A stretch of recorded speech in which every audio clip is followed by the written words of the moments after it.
Bom, senhores, são 16h01, nós vamos começar, ok? Para a gente poder estar respeitando quem está no horário. E a gente vai, na verdade, comentar hoje, nós vamos estar conversando de forma clara e direta sobre os cenários institucionais diante do risco político e vice-versa. Quer dizer, um mexe com o outro de uma forma muito clara e direta. A gente vai comentar sobre nosso... Hoje faz 30 dias, um mês praticamente, que nós tivemos o evento do dia 8 de janeiro, tá certo? Um evento ainda que tem muitos pontos de interrogação, tá certo? Não está quase tudo muito claro, tem muita névoa ainda para se poder ser, na verdade, dissipada, tá certo? E aí nós temos que estar conversando sobre isso, que eu vou colocar aqui uma opinião do brasiliano, né? Nem é do brasiliano, especificamente falando, a gente poder estar enxergando isso, e, obviamente, são teses que está defendendo que dependem, obviamente, de um processo mais longo, né, para poder ter uma definição clara, ok? Então, vamos conversar sobre o que aconteceu dia 8, mas com o foco nosso de gestão de riscos, porque o gestor de riscos, o gestor de segurança, tem que estar pilotando e monitorando de maneira muito clara, muito direta, os riscos ligados a questões hoje política. Não tem como a gente escapar, não tem como a gente querer fugir. Isso é muito ou é estratégico, ou são variáveis incontroláveis. Tem que monitorar, porque a variável incontrolável, o risco, né, tudo ele com conteúdo de variável incontrolável, tem que ser monitorado, né, de maneira cerrada, para poder saber o que pode vir a acontecer e se preparar para isso, né? No dia 8, só tem uma foto para poder dar para vocês, que eu considero extremamente ruim para o Brasil, foi que os órgãos nossos de inteligência acabaram ficando aí, na verdade, acéfalos, na verdade, né? Não falou praticamente, não falou nada, quer dizer, ninguém falou nem sim, nem não, nem muito pelo contrário, quer dizer, e foram surpreendidos, né, por essa ação que teve de vandalismo, não é terrorismo, mas é vandalismo puro, que foi que ocorreu numa tentativa que tem um ponto de interrogação, é golpe, não tem muito motivo para ser. Então é isso que a gente quer conversar com vocês. Vocês sintam à vontade de colocar pergunta no chat, ok? Vocês, a maior parte já me conhece, tem meu currículo aqui, não vou perder tempo em estar conversando com vocês, falando sobre o currículo, mas sim a gente conversar sobre o assunto em si, que eu acho que é mais interessante. Bom, primeiro tópico nosso, então, que eu quero bater um papo com vocês risco político tem que ser monitorado e, para isso, o risco político, que a segurança institucional faz parte dele de uma maneira direta, ela tem que ser utilizada por 3 processos claros. Primeiro processo, temos que usar um ciclo de inteligência, utilizar cenários prospectivos e fazer constantemente análise de risco. Então, o ciclo de inteligência visa o quê? Eu captar sinais no mercado, captar indícios no mercado, captar o indício, captar, na verdade, os sinais de que algo poderá estar acontecendo ou que irá acontecer. Isso é um ponto muito importante para nós da área de risco, fundamental de entender bem esse processo. Quando a gente cria cenários, nós não está criando cenários prospectivos. Cenários prospectivos, a gente cruza uma série de variáveis, uma série de eventos e incertezas, e vamos juntar, colocar aquilo num caldeirão, um liquidificador, vamos espremer para poder sair pelo menos 3 grandes cenários, né? Um cenário que pode ser melhor dos mundos, ou um cenário que é pior dos mundos. Tem gente que está fazendo pior dos mundos hoje em dia, outro com melhor. Então, são 2 cenários aí que são antagônicos, claramente colocados. Um cenário de tendência, puxa a tendência para a gente saber o que poderá vir a acontecer, e o mais provável, certo? Se a gente puxasse de tendência para uma ação dessa que teve, tendência seria 0, porque matematicamente, e olhando para trás, no Brasil não teve. Teve nos Estados Unidos a invasão do Capitólio. Pode ser comparada? Em termos gerais, pode. E a análise de risco, que ela é primordial para quê? Para que a gente possa mensurar e quantificar os cenários /riscos. Então, se o gestor de segurança, o gestor de riscos, não utilizar esses 3 processos /ferramenta, a gente fica meio que acéfalo, a gente fica meio que míope em relação ao mercado. O radar nosso tem que estar voltado para o mercado, para o que está acontecendo hoje no mercado de maneira muito clara, acompanhando isso de maneira direta, tá certo? Bom, o que vem a ser segurança institucional? Né? Nós temos um gabinete federal, tá certo? Da Presidência da República, que é o GSI, mas nós temos vários outros gabinetes de vários órgãos institucionais, o Judiciário, por exemplo, tá certo? Que podem estar falando sobre a segurança institucional. que ela é extremamente ampla. Então, quando a gente fala em segurança institucional, engloba um conjunto de medidas voltadas para a prevenção e para a obstrução de ações adversas de qualquer natureza. Isso aqui é tudo. Você tem um leque aí, você tem um esquadro, né, para você poder estar olhando de uma maneira extremamente ampla, complicada até de gerir. Teria que ter, né, um departamento extremamente grande, numeroso e com ferramentas para poder estar pilotando. Isso é um ponto fundamental. O GSI nosso, da Presidência da República, ele tem algumas responsabilidades diretas, tá certo? Então, ele é responsável por atividades de inteligência federal, inclusive, atualmente, a ABIN está debaixo dele, o Bolsonaro colocou debaixo dele, o presidente Bolsonaro. Falo agora que o Lula vai querer tirar, mas tudo bem, isso é um outro papo. Mas no GSI hoje, a ABIN está debaixo dele. Ele tem que analisar e acompanhar questões com potencial de risco à estabilidade institucional. Então, na verdade, o GSI, né, o que entrou, na verdade, deveria estar pilotando isso com uma lupa, positivo, com uma lupa, tá certo? Adotar medidas necessárias para proteger e coordenar a participação de outros órgãos de segurança na defesa, ações de defesa dos palácios presidenciais, das residências, locais e áreas e adjacências onde estejam o PR e o vice-presidente. Então, vejam, senhores, o GSI ele é responsável pela segurança física dos palácios presidenciais. Fato esse, quando teve o ato de vandalismo, a invasão, etc., o quebra-quebra, né? A segurança nossa lá não deu conta. A segurança não conseguiu deter, não conseguiu segurar, porque foi surpreendida, tá certo? Cabe, além disso, para ele zelar e assegurar pela segurança pessoal do presidente e do vice, dos familiares e de outras autoridades ou personalidades, quando assim o presidente da República nossa, ou o chefe de Estado do Brasil, determinar. Então, segurança institucional ela é ampla, ela abarca tudo.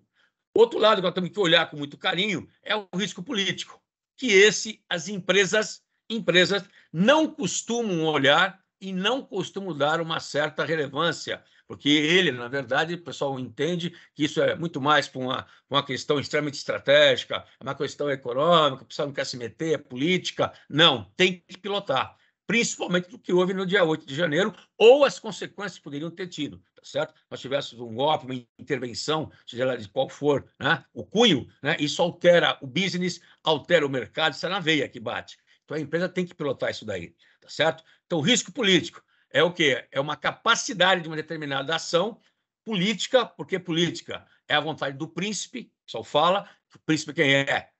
Os políticos em si, o presidente da República com o seu respectivo partido, impacta a economia, o mercado e a sociedade. Então, essa tríade aí ela é impactada na veia, com ação ou com a legislação, quesitos legais, que aí entra a segurança jurídica também, a segurança legal, como vocês queiram, ou a insegurança, para poder estar fazendo com que as empresas façam negócio com o Brasil. A gente honra contrato, não honra contrato. Então, o risco político são geralmente difíceis de quantificar, tá certo? E de prever, tá certo? Desde que, por que isso acontece? Porque aqui está dizendo que é difícil de quantificar e de prever, porque as empresas, os gestores, não ficam colocando uma lupa em cima desse quesito. Tem que colocar, porque o risco político em si, a ação, o foco, o perfil político, né, do nosso presidente da República, do seu vice-presidente, do partido em si, da Câmara dos Deputados, do Senado, isso dá um cunho e dá um direcionamento para o que o Brasil está indo. Então, isso é importante, tá certo? Por isso que ele é desconsiderado. Tá claro isso para nós. Então, risco político, Ford deixa o Brasil. Por qual motivo? É nível de confiança do investidor? É, na verdade, para manter as suas operações? Ford estava quebrada, estava ruim. Fato é que ela acabou saindo do país, tá certo? Uma questão de confiabilidade, questão de confiança, tá certo? Então, mede a segurança jurídica. O risco político, uma das dimensões do risco político, ele mede a sua segurança jurídica, tá certo?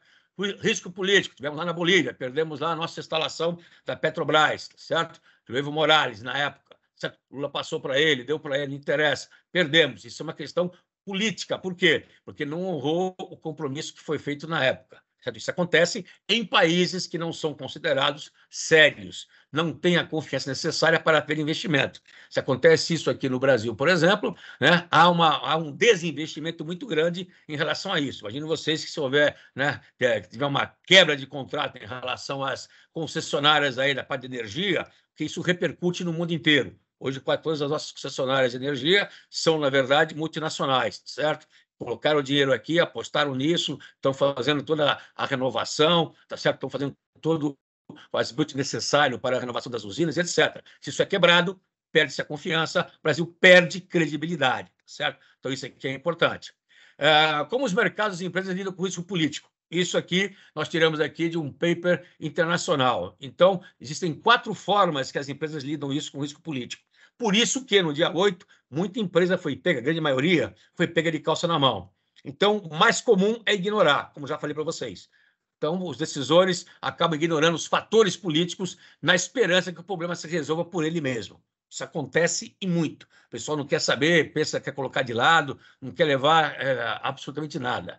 Tem, na verdade, você seguir as mesmas políticas ou decisões, né, pelos grandes players, que as grandes empresas, os grandes tomadores de decisões estão fazendo, eu vou seguir atrás. Tá? É o bandwagon que o pessoal fala. Certamente esse não é o melhor caminho. Que cada investidor tem a sua realidade, objetivo distinto e cria necessidades diferentes. Importante entender bem isso, né?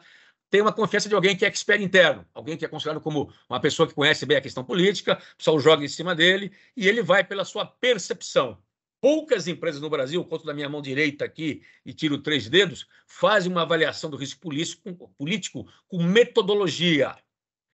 Tem que ter metodologia, senhores. Nós não tivemos metodologia, não adianta que a gente não vai para frente. Então, tem que ter um processo estruturado. Então, vocês viram até agora que nas 3 formas, o pessoal não segue e não tem metodologia. E a quarta vai pela pior forma possível, que é a tentativa e erro.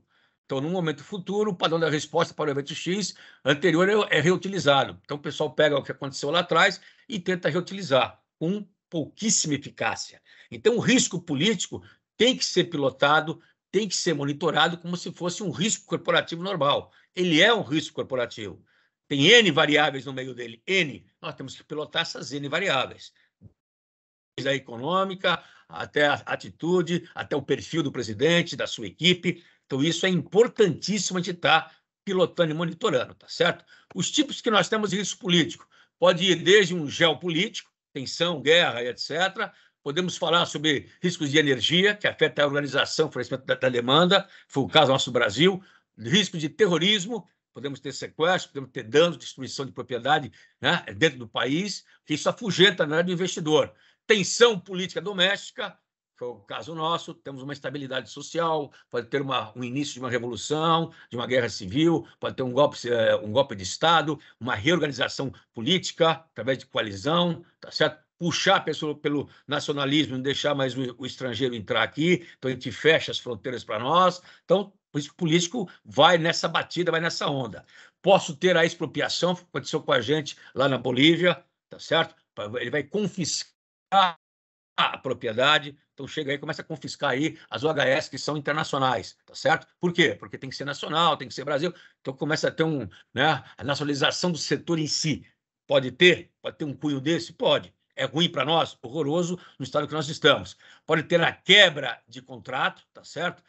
Dada pelo governo, então ele deu a concessão, chega-se um outro governo, resolve tirar, porque ele acha que isso aqui quem tem que tomar conta é o Estado, não é a empresa privada. Então está havendo uma quebra de contrato entre o ente público e o ente privado. Então, isso é um ponto fundamental de poder enxergar isso de maneira clara, tá certo? A questão de favorecimento, de discriminação, aí é pura, na verdade, corrupção que nós temos pela frente, tá certo? O risco, claro, de mercado financeiro, porque aí nós temos que entender a interconectividade, o que um influencia o outro. Tá certo? Então, tem a regulação do mercado, calote da dívida, repatriação de lucros, se isso ocorrer, na verdade, se puder acontecer, o que influencia os juros, sobe e desce, a bolsa cai, o dólar sobe, dispara, né? O Lula, quando fala alguma coisa, o dólar sempre dispara. Então, esse é um ponto fundamental que mexe com o mercado como um todo, tá certo? E as incertezas, né? Certezas macro, na verdade, eventos políticos incertos, eventos de mudanças demográficas e o aquecimento global. Isso tudo aí é um caldeirão que nós temos que estar observando e olhando, tá certo? Para o Brasil, principalmente, ok? Isso é importante. O pessoal aí da Eurásia, por exemplo, falou que uma compreensão antecipada poderia surgir na implantação, né, de um projeto, por exemplo, para poder dar uma luz aos tomadores de decisão para diminuir o quê? Chance de evento indesejável. Ou diminuir, na verdade, o impacto que pode ser prejudicial para ele ou inevitável. Então, se eu vou pegar uma concessão no meu país, sou brasileiro, vou para a África, pega uma concessão e lá tem risco de ter um golpe de Estado, tem risco de não seguir o contrato, tá? O meu preço tem que subir muito para eu poder colocar dinheiro lá dentro, senão não compensa. Se for um país estável, o meu preço cai, a minha demanda, na verdade, para eu ter a minha lucratividade cai e ela é expandida ao longo do tempo, tá certo? Então, isso é um ponto importantíssimo. Então, risco político, possibilidade e probabilidade de que ações políticas, né, à vontade do príncipe, produzam mudanças nos resultados econômicos esperados por vários agentes. Então, nesse caso aqui, eles focaram mais na questão da economia, tá certo? Por isso que tem hoje, né, a coalizão, né, hoje que é tida como presidencialismo de coalizão. Por quê? Porque se você não juntar, você não conseguir unir, você não fazer o toma lá da cá, você não consegue governar, entre aspas. Então, isso é um ponto para nós no Brasil hoje. Voltamos ao toma lá da cá. Né? Vimos aí na eleição dos dois chefes da casa, aí, dos dois presidentes da casa, do Senado e da Câmara, o que aconteceu? Foi uma troca de favores, troca de cargos, e o Lula fez isso daí para poder ter condições de estar governando e ter condições de ele comandar um pouco mais o processo. Então, possíveis ameaças derivadas do risco político podem afetar governos, empresas de qualquer tamanho e a sociedade como um todo. Okay? Então, o risco político tem que ser visto, tem que ser colocado. Bom, nosso caso do Brasil, desde, na verdade, que deu a pandemia em si, tá certo? A Brasiliano, Interrisco como um todo, nós começamos a levantar, na verdade, que o Brasil estava indo para um caminho em função da pandemia, em função do negativismo na época do presidente Bolsonaro, tá certo? A gente entendeu o quê? Monitoramento, tá certo? Que o Brasil estava indo para poder bater de frente com a sociedade, com o pessoal pró-vacina, pró-Covid, etc. Então, deu questões aí que nós falamos, crise institucional no país, o risco econômico, o risco, né, de uma técnica de prospectiva e não de negacionismo, né, a crise interconectada que deu no Brasil, lá em Brasília, que nós fizemos várias matérias aí, essas são, na verdade, as capas das revistas nossas aí, que são digitais, que nós falamos sobre a questão do risco Brasil, do risco político, poderia gerar uma crise muito grande no país. E a crise muito grande no país geraria, né, obviamente, afetaria o mercado como um todo, de qualquer tipo, de qualquer tamanho. Então, foi um foco que nós demos lá atrás, desde 2020, a gente vinha escrevendo sobre isso. Certo? Ponto fundamental para a gente poder entender o processo. O risco político, nós temos que entender que ele tem N variáveis, e essas N variáveis devem ser obrigatoriamente gerenciáveis. Então, eu tenho a questão da geopolítica, uma desordem civil no Brasil, a segurança jurídica hoje, por exemplo, hoje, fevereiro de 2023, a questão do saneamento básico, marco regulatório de saneamento. Ele foi ferido quando o Lula entrou já de cara, ele deu, na verdade, uma canetada e já tirou o órgão regulador de cima da questão do saneamento básico. Isso fez com que já houvesse uma certa insegurança dos investidores de estar realizando investimentos sem ter um órgão regulador, como era determinado pelo marco regulatório, certo? O Ministério das Cidades foi retomado, o Boulos, que vocês conhecem de nome, tá? Ele é anti-privatização, é pró-estatização, tá certo? Então, ele já deu uma canetada no próprio relatório que ele escreveu, né, sobre a questão do grupo de cidades, ele já colocou que o saneamento tinha que voltar para a área estatal, tinha que ser municipal. Nós, Brasil, viver uma situação precária ainda que já tinha ultrapassado. Era a responsabilidade óbvia das concessionárias com meta, né? Para não poder colocar, inclusive, tarifas exorbitantes. Tem que ter um controle sobre isso. E retirou-se isso daí, ficou o pessoal a pé. Tem a questão dos investimentos, se cresce, se sai, o fluxo de investimentos no país, isso também é medido. A condição socioeconômica nossa, que eu falo do Brasil em si, tá certo? Então, a gente mede inflação, taxa de juros, né? Mede a questão do crescimento do PIB, então, N situações. A estabilidade do governo, tá certo? Se o governo era estável ou não era estável, tá certo? Estabilidade em que sentido? Se ele era apaziguador, se ele era um governo que criava problemas para poder criar situações adversas, tá certo? Então, tudo isso daí tem que ser revisto, tá certo? Mais ainda, burocracia nossa, para abrir empresa aqui, fazer negócio aqui no Brasil, é difícil ou não é? É mais complicado ou não é? Tá certo? Lei e ordem, como é que nós estamos aí? Como é que a população se encontra a nível, né, de desejo, a nível de confiança, a nível de que ela está, na verdade, contente com o governo que possui hoje. Então, isso é medido através de quê? Manifestações, desordens, protestos, vandalismos, tá certo? Isso já vinha acontecendo. Então, quando houve, na verdade, a vitória do presidente Lula, né, começou a ter uma série de sintomas de que algo poderia acontecer. sintomas, tá certo? Ninguém sabe nada. O accountability democrático, que é a prestação, né, de contas, desde que a sociedade participe ativamente. Não é o caso do Brasil, é uma questão cultural. Então, nós aqui do Brasil não temos essa cultura de prestar contas e pedir contas, né, dos nossos deputados, nossos vereadores, tá certo? Dos nossos senadores. A gente não pede conta, tem que pedir a conta. Os conflitos étnicos, por exemplo, no Brasil tem muito pouco, na verdade, mas é explorado isso, foi explorado isso ao longo do tempo, com um conflito religioso, tá certo? Os militares na política, tá? Nós tivemos um regime militar aqui de 64, né, que durou até 1982, 82, acho que foi 82, se não me engano, 83, né? Mais ou menos isso. 83, não, desculpe, quase 90, estou ficando maluco. E, na verdade, acabou com o regime militar e entrou a democracia plena, tá certo? E aí é colocado isso em vários países do mundo, o Brasil é um deles, porque teve já um histórico grande, então tem que verificar isso daqui. E a questão da corrupção, tá certo? Isso é um ponto que temos que olhar. Eu não vou dizer que não é fácil, né? Mas também não é complexo, ela é trabalhosa, porque nós temos que monitorar todos os pontos. Em termos de geopolítica, você já descarta, no caso do Brasil aqui, que não tem nenhum problema grave de geopolítica, mas o restante você tem aí um bolo para poder estar olhando e monitorando, tá certo? No nosso entendimento, né, a temperatura ia subindo com as eleições presidenciais de 2022, ou seja, a polarização, a divisão da sociedade, tá certo? Foi incentivada, teve incentivo disso, e acabou tendo um racha no Brasil, pela primeira vez praticamente, uma polarização muito forte em relação a isso, tá certo? Então, isso é um ponto que nós temos que levar em consideração. E a temperatura foi subindo relativamente. Tivemos N manifestações, tá certo? Antes até de ter as eleições, mas já estavam pedindo SOS, Força Armada, né? Intervenção militar. Então, o cunho das manifestações eram esses, especificamente falando, tá certo? Então, colocaram as Forças Armadas, entre aspas, na Berlinda, colocaram um paredão isso, as manifestações aconteciam em função disso praticamente, houve manifestações mais agressivas, quando eu falo agressiva, não é agressiva de bater nada, é agressiva de você interromper o fluxo de ir e vir, interromper o fluxo, né, de mercadoria, que seja, no caso aqui foram os caminhoneiros que também fecharam, né, na verdade, então foram vetores estratégicos, né, em prol, na verdade, do presidente da República anterior, então fizeram uma manifestação forte em relação a isso.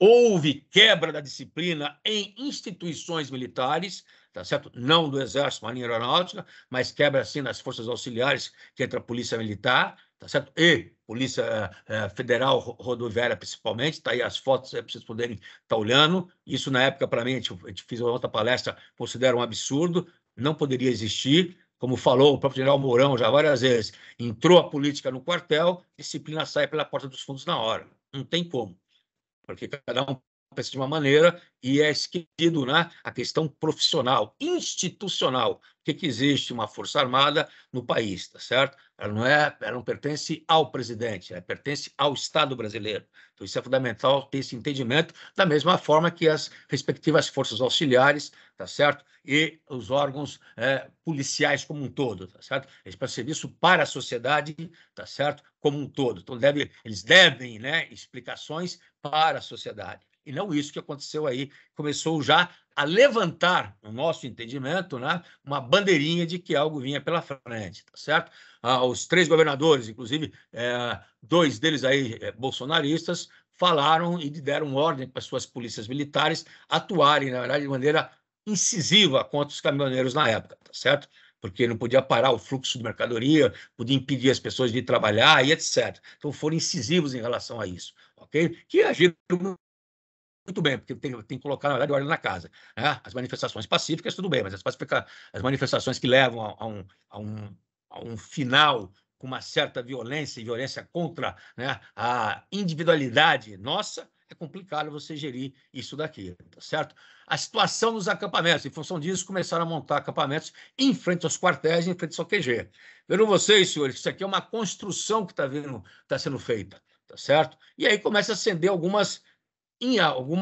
uns highlights para nós, tá certo? Algumas bandeirinhas. Por exemplo, já nos acampamentos, o pessoal começa a colocar fotografia com arma, começa a dizer que está armado, começa a dizer que tem que enfrentar o outro governo, que vai tirar outro governo na pancada, tá certo? E isso aconteceu, tá certo? Colocavam fotografias do pessoal do Supremo, tá certo? Não que eu ame eles de paixão, não é isso, mas eu acho que tem que ter um pouco de postura, né, em relação a tudo, ok? E, na verdade, o pessoal colocava, jogava cocô neles, quer dizer, começou a ter aberrações e a fugir um pouco do controle de quem estava coordenando isso. Isso foi orquestrado. Não tem como ter sido voluntário. Não existe isso, tá certo? Então, isso aí foi orquestrado, teve um comando por trás de alguém, tem que ter tido o comando para ter essa organização. Vamos fazer os movimentos de frente aos quartéis. E, com isso, emparedaram de novo, no caso nosso aqui, o Exército ficou emparedado no meu ponto de vista. Não só o meu ponto de vista, como de outros oficiais que eu já conversei também. Então, isso é importante a gente entender isso claramente. Começou a ficar emparedado, porque começou a ficar de saia justa. Inclusive, tinha o pessoal da reserva, né, remunerada das Forças Armadas, atuando também nesses acampamentos, certo? O que fere, né, radicalmente aí a legislação. Se for pegar naquela época, tá certo? O relatório, por exemplo, da March, que é uma seguradora e que faz o mapa político dela, você vê que o Brasil, tá certo, já estava aqui numa posição de risco político considerado, né, médio para alto risco, tá certo? Então, ele coloca aqui 1, 2, 3, 4, 5 níveis, ele está no 4º nível aqui, certo? Então, ele pode estar como alto aqui, não como muito alto, que eles vão até alto risco, para poder ficar numa posição clara. Estão vendo vocês que o olhar de quem é de fora também já estava vendo que o Brasil estava entrando num caldeirão, em função de quê? Da polarização que nós estamos vivendo. Certo? O pessoal queria, de qualquer maneira, os que estavam em frente, acampados, que o Exército saísse às ruas, saísse com os carros de combate, saísse com a tropa e derrubasse, né, o status quo do governo na época. Quer dizer, quebra o judiciário, faz o diabo que tinha que fazer, mas eles queriam a intervenção militar. Ok? Então, o clima começou a esquentar. O clima começou já a ficar numa situação um pouco mais complicada, tá certo? E prova disso foi que no dia da diplomação do Lula, em dezembro, dia 12, se não me engano, houve, na verdade, a temperatura subiu em Brasília. Então, houve atos já de vandalismo, tá certo? Tentaram tomar a sede, né, da Polícia Federal, ok? Quando eu falo tentaram tomar sede, atos de vandalismo, fogo, eu conversei com muita gente, o pessoal até falou para mim, brasileiro, não, mas tinha muita gente filtrada. Senhores, eu não posso aceitar uma resposta dessa, que tinha muita gente infiltrada, porque se tem gente infiltrada no movimento, você é de outro movimento, você tem que, na hora, você tem que falar, você tem que apontar, tem que ter resposta para isso. Não teve, e nunca tem, né? O pessoal que foi contra, que tal, não tem como justificar. Então, a organização como um todo, né, desses movimentos foi extremamente falha, foi uma organização que eu posso chamar de amadora, tá certo? Foi só incentivar alguns brutamontes a fazer esse monte de besteira que foi feita. Esse monte de besteira que foi feita. Mas vejam vocês que a temperatura está subindo. Aí eu pergunto para vocês, se a temperatura está subindo, estou aqui fora, sou de uma empresa privada, sou um cidadão brasileiro, fui militar, com muito prazer, muita honra, saí pedir demissão do serviço ativo, mas estou hoje numa outra posição. Eu estou vendo o que está acontecendo. Ninguém da área de inteligência do Brasil estava vendo isso, ninguém estava enxergando isso, ninguém estava verificando que isso está, na verdade, em um processo que pode desembocar em algo mais complicado. Tanto o pessoal que estava vivenciando, que era o presidente, na época, o Bolsonaro, como também a equipe do presidente Lula, que tinha a equipe também deles de inteligência, né? Oficial-general que vai chefiar lá o GS, tudo isso daí. Ninguém estava enxergando isso, ninguém estava vendo isso, deixaram passar brancas nuvens. Então, essa é uma pergunta que hoje a gente faz claramente, não tem uma resposta efetiva. Não tem uma resposta efetiva. Então, isso tem que ter uma resposta. Quer dizer, viu a temperatura, estou mostrando para você se a temperatura está subindo. Você pegar aí e fizer essa análise cronológica, está subindo. E ninguém faz nada. Tá? Chega, inclusive, até na véspera do Natal, por exemplo, em dezembro, né? Alguns ali mais radicais ainda, sem comando, entre aspas, fizeram uma operação totalmente amadora para tentar explodir um caminhão, um tanque de querosene no aeroporto, perto do aeroporto internacional de Brasília. Quer dizer, esse é um ato de terrorismo puro, tá certo? Eles foram identificados, foram presos. Então, isso é um ponto primordial. Quer dizer, viram vocês que a subida da temperatura vinha vindo, né? Coloquei aqui em flash para a gente poder olhar. Ela foi vindo, foi acontecendo, e as ações? As ações, né, de forma mais enfática, as ações de forma firme. Tivemos. A coisa foi empurrando com a barriga, foi dando, tá certo? Isso eu acho que é extremamente estranho, extremamente complicado, tá certo? Isso é um ponto fundamental. Esse pessoal que fez aí esse ataque, aí, esse ato amador de terrorismo, eles foram identificados. O empresário que foi preso primordialmente, tá certo? Que é esse daqui que foi preso, ele chegou a falar, né? E falou claramente, né? Que é esse daqui, ó. Ele chegou a falar quem eram os outros envolvidos, explicou como que teve a ideia, como que foi montado, tá certo? Saiu do acampamento lá de Brasília, mas não é que o acampamento tenha culpa nisso, eles estavam lá só por acaso, não tem culpa nenhuma, mas tem, aí ele faz o nexo causal, faz a ligação, tá certo? Gente que não era comandada, gente que não era estruturada, tá certo? Então, acaba tendo essa visão. Então, é o que eu vejo e que eu enxergo, fazendo uma análise, claro, a análise agora é uma análise calma, tranquila, estamos colocando isso daqui de maneira bem pontual em flash para vocês. Vocês estão vendo que a temperatura está subindo.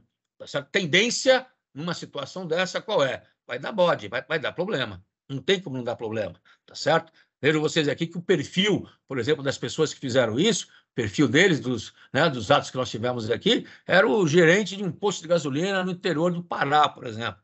Então, são pessoas que se achavam no direito, né, por qualquer motivo que seja, de querer fazer uma ação mais extremista, a mando de quem?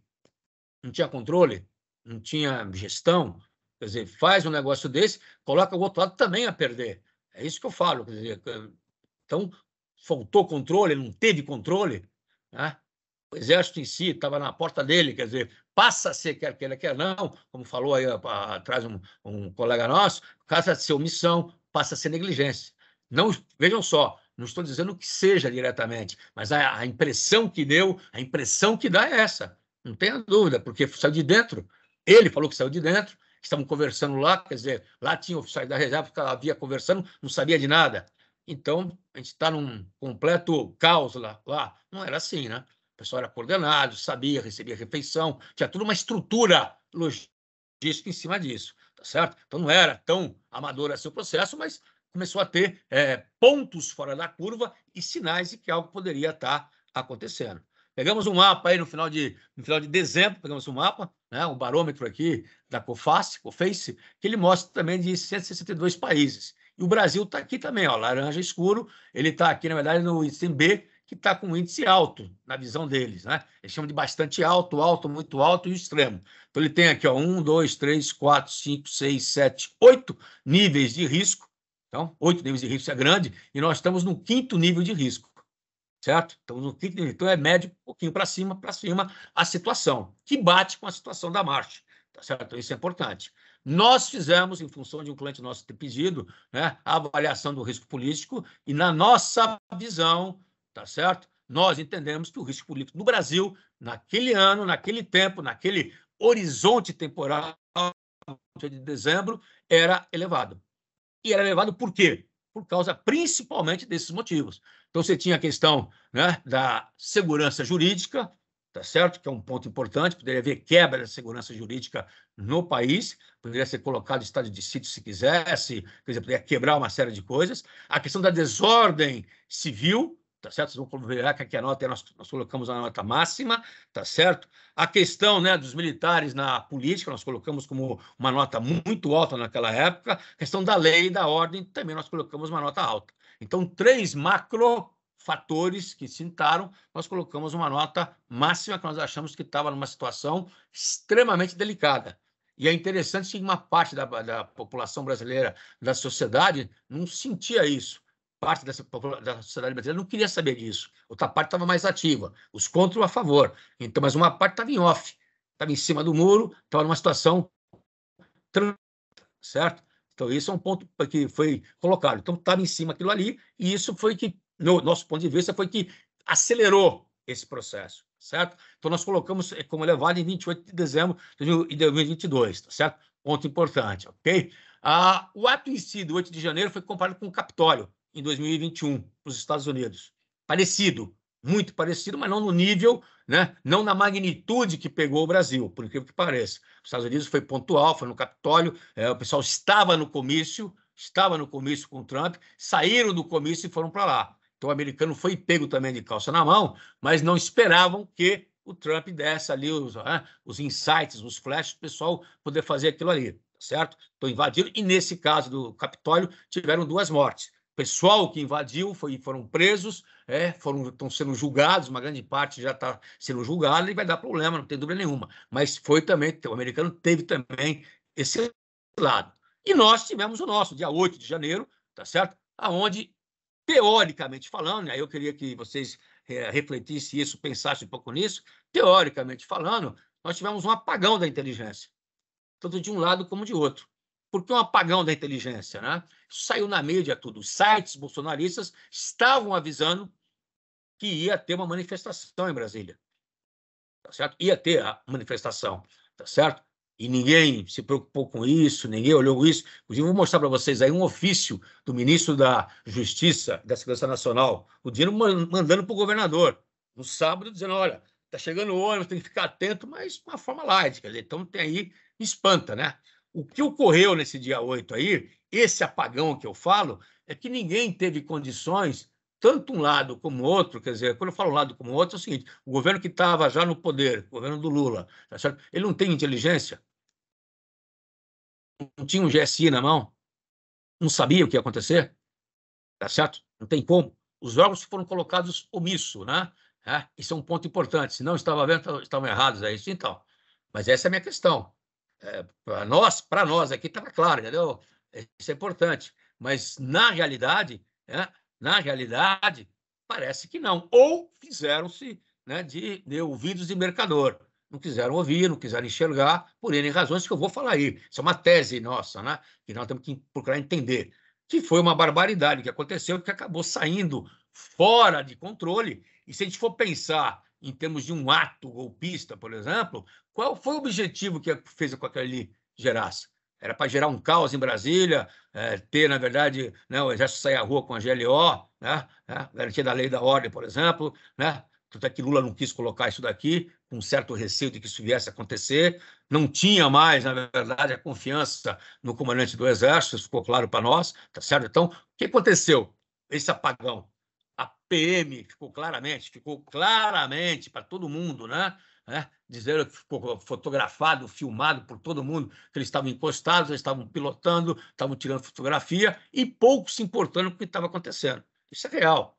Não tem como a gente ir contra isso, tá certo? Infelizmente, isso ocorreu.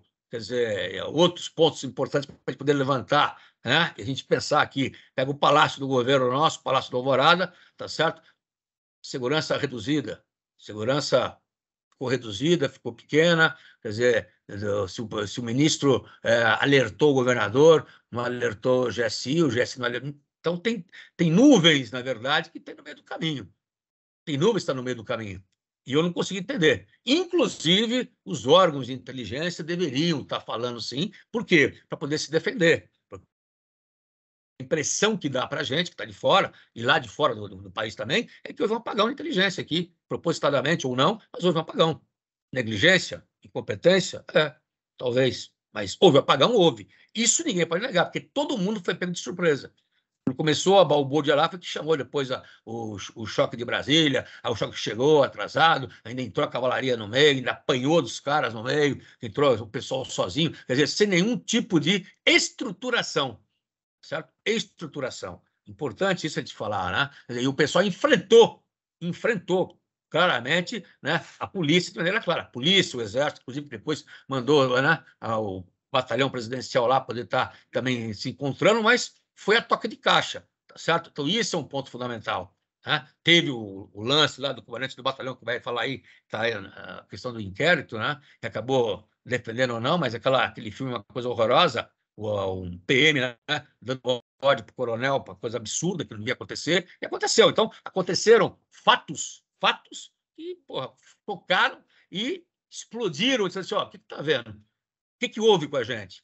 Tá certo? Era para ter uma manifestação pacífica, da manifestação pacífica teve uma manifestação agressiva, perdeu-se o controle, aí não tem como a gente poder falar claramente, foi o pessoal infiltrado. Não foi o pessoal infiltrado.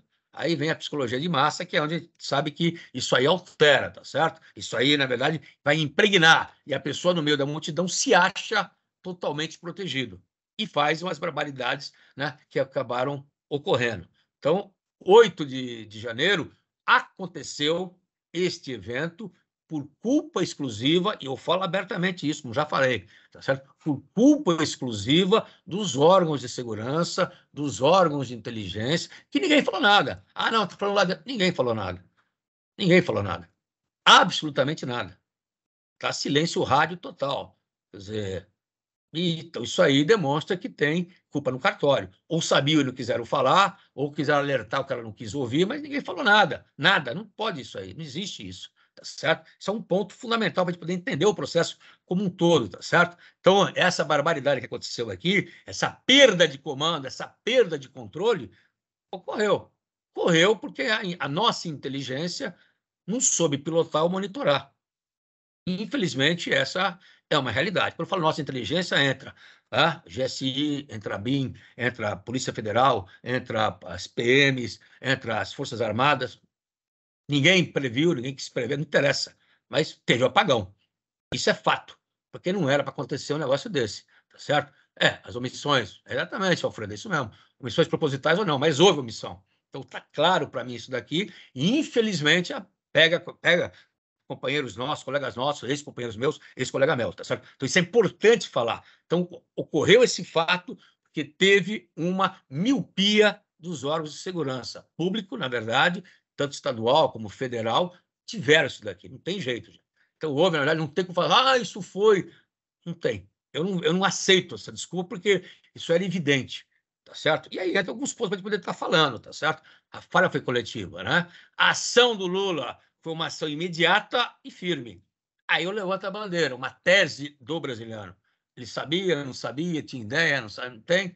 Ele foi firme na hora. Quer dizer, da intervenção federal, afastou o governador por 90 dias, não ele, mas foi o TCE, mas foi com conchavo que eles davam, com o acordo que eles fizeram. Mandou prender o secretário de Segurança Pública agora, tá certo? Então foi um de Justiça Federal que não estava em Brasília. É interessante, né? O cara assume dia 1º de janeiro, vai para os Estados Unidos e miau. Quer dizer, um cargo público, sabendo que o país está num caldeirão daquele lá, ele assumiu, foi ministro do Bolsonaro, não tem problema nenhum, isso é isso, ele tem que ser profissional, do meu ponto de vista. O presidente da PM, o DF, cai e é preso, foi preso, para prender, tá, hoje está com, né, hoje foi dado para ele a questão da liberdade, né, residencial, mas foi preso, tá certo? Claro, alguém tem que estar culpado com isso. Trocou o comandante do Exército, que perdeu a confiança, houve a troca do comando do Exército, isso gerou até um pouco mais de burburinho, mas não, trocou, acabou. Não posso confiar numa pessoa que, teoricamente, não falou nada para mim, tá certo? Então, ele fala claramente isso daqui, o Lula. Ó. Ao criticar a falta de ação da Polícia Militar da capital, Lula também responsabilizou as autoridades do DF, né, que foram incompetência e má-fé. Nesse caso, senhores, infelizmente, eu concordo mesmo plenamente. Não tem jeito. O que houve foi uma incompetência com má fé junto, né? Uma articulação toda torta, na verdade. Isso no meu ponto de vista, tá certo? A minha visão, e estou dando para vocês fatos, né? Não estou apenas dando para vocês aí o bate-papo aqui sozinho, estou dando fato para isso. Lamentavelmente, o Lula falou, né, da questão do Distrito Federal, colocou a culpa somente, né, na Polícia Militar, tá certo? Que é a parte operacional, o braço operacional que toma conta da segurança, mas não falou também dos responsáveis pelo palácio, pelos prédios, tá certo? Desculpe, teria que falar. Meu ponto de vista é que se trocou o comandante do Exército, o comandante ali, o chefe da casa, né, do gabinete institucional, tchau, velho. Você não alertou, você não fez nada, você sabe pela minha segurança na minha casa, no meu palácio. O pessoal invade, depeda, entra, estoura. Você vai falar para mim que você não sabia? Entenderam o que eu falei? Tal, tem. Do meu ponto de vista, é complicado, né? Falar isso daqui, mas eu tenho que falar para vocês que é uma avaliação técnica. E falo com a maior tranquilidade, porque isso aqui é uma questão técnica, tá certo? Então, aconteceu. Ó. Então, nós tivemos falhas que não poderiam estar ocorrendo, né? Na hora que deu essa intervenção, não, na hora que deu o ato em si, dia 8, domingo, né? Eu estava na praia, inclusive, meu telefone começou a bombar já, bombar com cliente, bombar com, né, parceiro aqui no Brasil, fora do Brasil, pessoal que é de investidor, e que bateu aqui na veia, falou assim, bicho, vai ter golpe ou não vai ter golpe? Os caras achavam que eu sabia de tudo, não sabia de nada. Mas o pessoal queria saber se ia ter golpe, se não ia ter golpe. Queria saber se o exército ia para a rua, não ia, se ia prender, se não ia, o que, que ia acontecer. Eu falei, ó, teoricamente aconteceu esse evento, mas teoricamente está tudo tranquilo, né? Teoricamente está tudo tranquilo. Mas o pessoal gritou na hora, diz aí a questão do Wells Fargo, do Banco Wells Fargo, falou, risco político no Brasil, é isso mesmo, Alfredo, vácuo, né?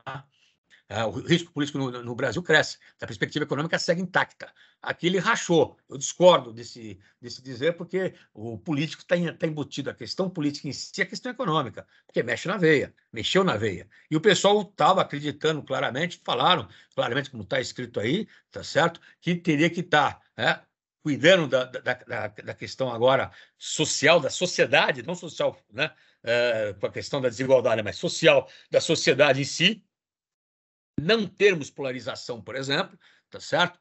E isso seria um caminho árduo que o Lula teria que fazer. Faz bem, inclusive, ele, né?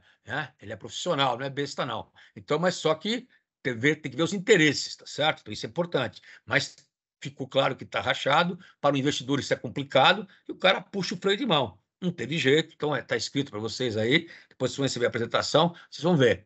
E algumas perguntas que eu queria que a gente tivesse uma resposta mais clara, para poder entender o processo, que não tem. Quer dizer, então, o 8 de janeiro nosso aqui, está muito nebuloso e muitos cargos, muitas autoridades que deveriam ser responsabilizadas não foram. Não foram, certo? Acho que até não foram por uma questão até estratégica, tá? Certo? Mas não foi. Então, inteligência da Secretaria de Segurança do DF, Polícia Civil e Polícia Militar, não sabia? Não tinha nenhuma informação? Como que não tinha? Se o ministro da Segurança, da Secretaria de Segurança Nacional, o Dino, e da Justiça, mandou uma carta, um ofício, vou mostrar para vocês aí, para o governador, avisando que teria manifestação, que ele queria que não ficasse perto dos três poderes, está escrito. Agora, não funcionou isso daqui. Ninguém sabia de nada. Todo mundo ficou anjo. E ficou. Não tinha policiamento reforçado, achavam que ia ser um passeio, que ia ter só uma movimentação. E aí não tem justificativa, porque os sites bolsonaristas, tá certo? Estavam bombando, dizendo, vamos lá para Brasília, vamos tomar o poder. Estava escrito isso nos sites, N sites. Então, não tem como a gente falar, foi negligência, foi omissão, foi. Vácuo do poder, como falou aí o Alfredo. O governador, mesmo recebendo informação do ministro da Justiça no sábado, realmente achou que nada ia acontecer ou apostou no caos? Foi anjo? Vai pedir desculpa depois no domingo, desculpa para o presidente, desculpa para a sociedade. Não entendi. Sinceramente, não entendi. Ele caiu em si. Ele entrou de anjo. Não, que estava no lugar na Secretaria de Segurança Pública, que estava nos Estados Unidos, o secretário oficial, estava lá o substituto dele, mandou um telefonema, ele mostrou a gravação. E por que ele gravou? Só para entender. Por que ele gravou? Achando que podia ter alguma coisa? Então ele sabia de alguma coisa? Não sei.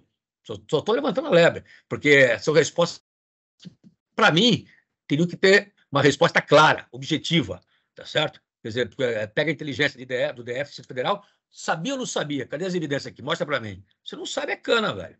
Um cara se mandar embora, mas ninguém. Ficou muito no somebody love, tá certo?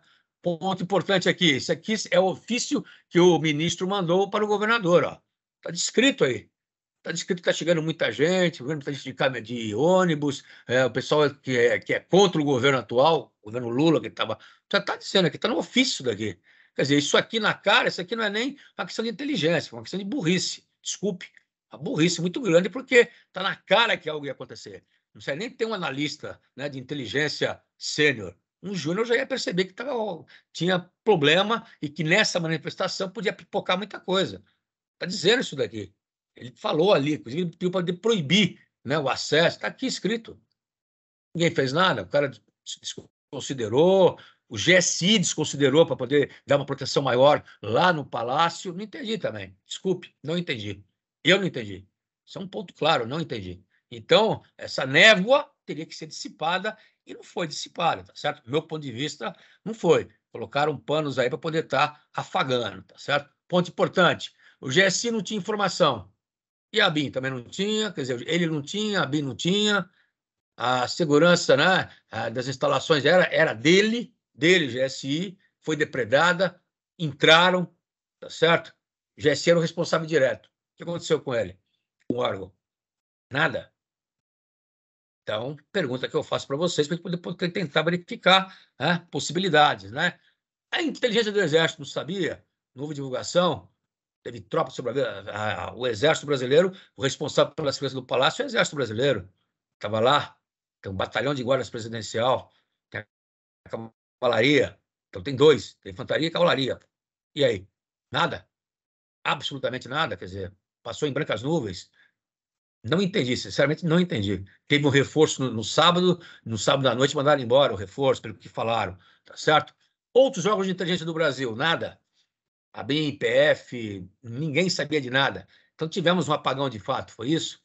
Então é isso, senhores. Baseado nessas perguntas que não foram respondidas, eu levanto aqui pelo menos alguns pontos para a gente poder estar confirmando. Hipóteses, minhas hipóteses são teses. Então, número 1, teve tentativa de golpe ou não? Através do caos, desordem? A manifestação foi orquestrada? Isso é claro que foi. Não tem como a gente falar, pensar que não foi. Foi orquestrada, foi pagamento que teve, o pessoal pagou lanche, o pessoal pagou, na verdade, as refeições, receberam para ir para lá. Isso está, inclusive, dentro dos sites bolsonaristas, que estão todos já printados. Está escrito, isso é um fato. Mas foi para ter golpe? Mas um golpe desse tipo aí foi feito por amador, foi uma incompetência. Eu ouvi de um general Patos Trajano que falou isso, que foi uma incompetência muito grande, uma estupidez muito grande. Fazer o que fizeram da forma que fizeram, e foi mesmo. Se o objetivo era causar um transtorno para o governo, se o objetivo era tentar fazer um tipo de golpe, não tem golpe fazer na mão do povo direto, gente. Tinha que ter outra movimentação, tá certo? E se queria que as Forças Armadas entrassem em campo, tinha que fazer de uma outra maneira, outro tipo de orquestração, diferente. Mas não teria chance, não tem como, tá certo? Só foi cantado várias vezes e negaram várias vezes, tá certo?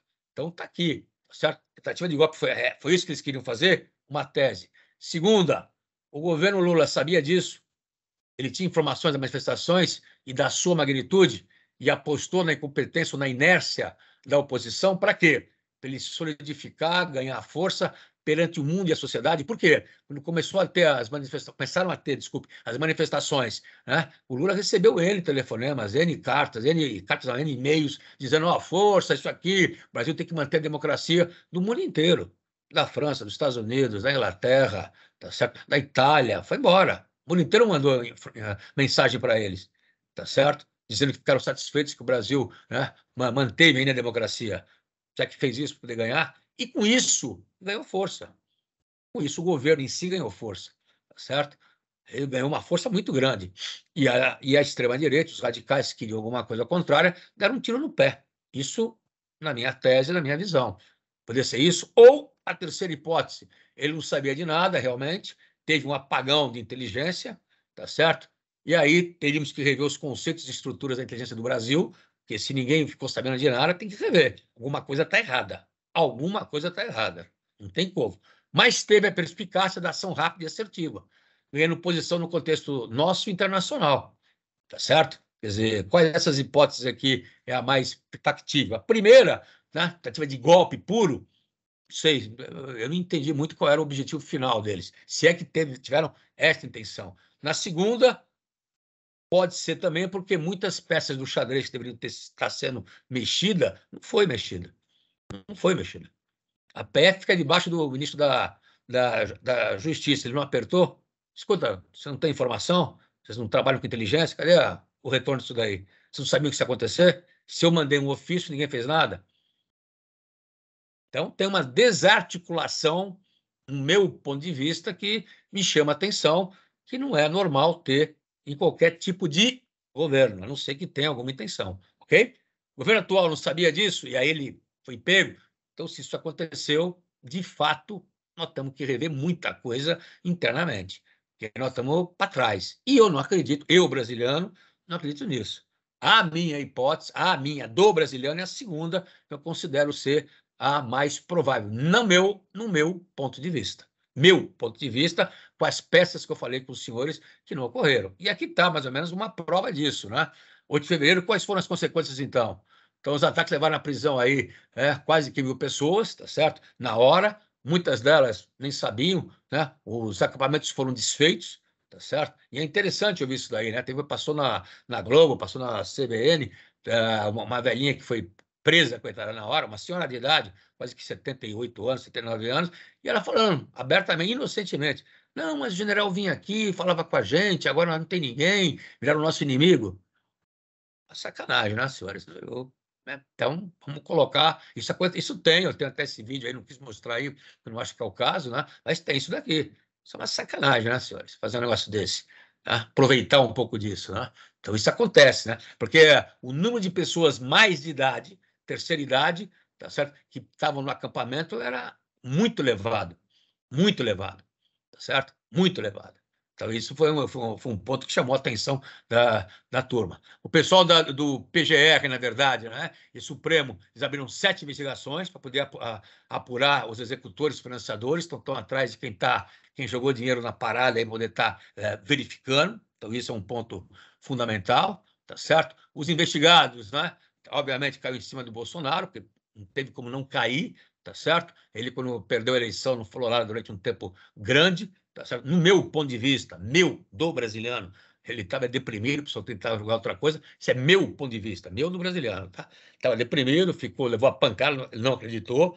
O que aconteceu com o secretário de Segurança Pública da DF? Foi ministro do Bolsonaro, o Anderson Torres. Eu não justifico em hipótese alguma. Ele era um secretário de Estado, um secretário principal. O Brasil vivendo uma situação extremamente delicada. Ele teria que ter essa sensibilidade na mão. Aceitou o cargo de secretário da Segurança, não podia ir para os Estados Unidos. Não tem condições. Até aqui ficar mais calmo.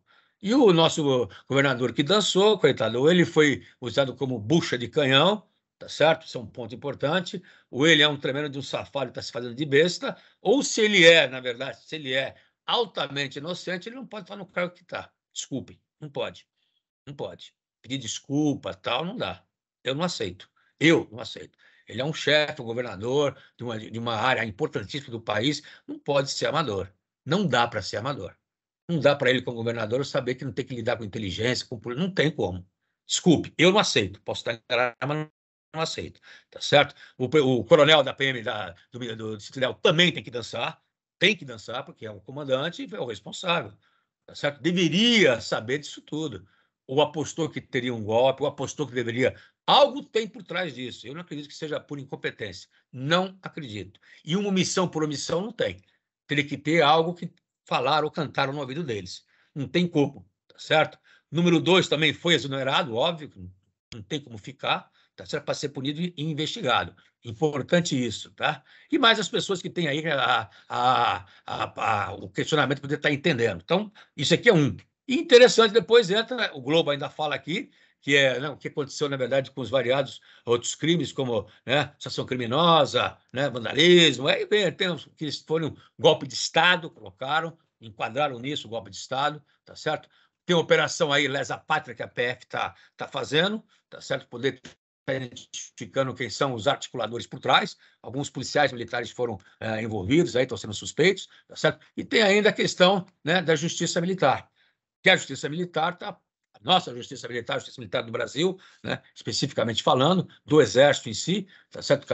Cada Força Armada, né, Marinha, Exército tem a sua justiça militar, eles estão investigando. Isso aqui é mais focado na justiça do Exército, né? A questão específica dos oficiais generais, né? Do comando militar, né? Da Amazônia, que teve os problemas, aí vai do comandante em si, né? Lá do batalhão presidencial, que acabou levando também. Então, está tendo. Agora, não teve, na verdade, alguém, peixe gordo, que foi, na verdade, que foi indiciado, que foi levado. Então, isso também me chamou a atenção, porque, na verdade, meu ponto de vista, tá certo? Lula não quis cutucar a onça com vara curta. Meu ponto de vista, posso estar enganado. Do brasiliano, eu falo isso abertamente. Folha de São Paulo bateu nisso, hoje, saiu a Folha de São Paulo de hoje, sobre investigação, tá certo? Avança sobre vândalos, PMs e políticos, mas poupa militares. Quando ele falou que poupa militares, se vocês forem ler, é a questão, né, disso que eu falei com vocês. Então, não pegou Jacir, não pegou o comandante militar lá do Planalto, e por aí vai. Tem N possibilidades que ninguém sabia de nada, então todo mundo estava fazendo um voo cego. Ou vamos encarar que isso era uma realidade, aí tem uma assinando embaixo nossa incompetência, que eu, brasileiro, não acredito, Não acredito, desculpe, eu não acredito. Não acredito que o Brasil possa estar numa posição tão amadora assim. Nós não estamos, tá certo? Nós não estamos, na minha visão. Tá certo? Então, eu acho que teve outros problemas aí por trás que tem que ser avaliado. Hoje, na verdade, né, em fevereiro, nós fizemos uma reavaliação, né, e hoje caiu. Do elevado caiu para muito alto ainda. Então, ainda está muito alto, não em questão só disso, da própria atitude que o próprio governo atual está tomando. Então, se pegar isso daqui, caiu de 5 caiu para 3, então, em função da pancada que deu em termos de consequência para a pessoa, para o CPF, a pessoa agora segura, tá certo? Então, a questão da lei da ordem, a questão, na verdade, né, dos militares na política caiu de 5 para 3, também eu coloquei, tá certo? A questão de conflito religioso, conflito ético e a questão da lei da ordem.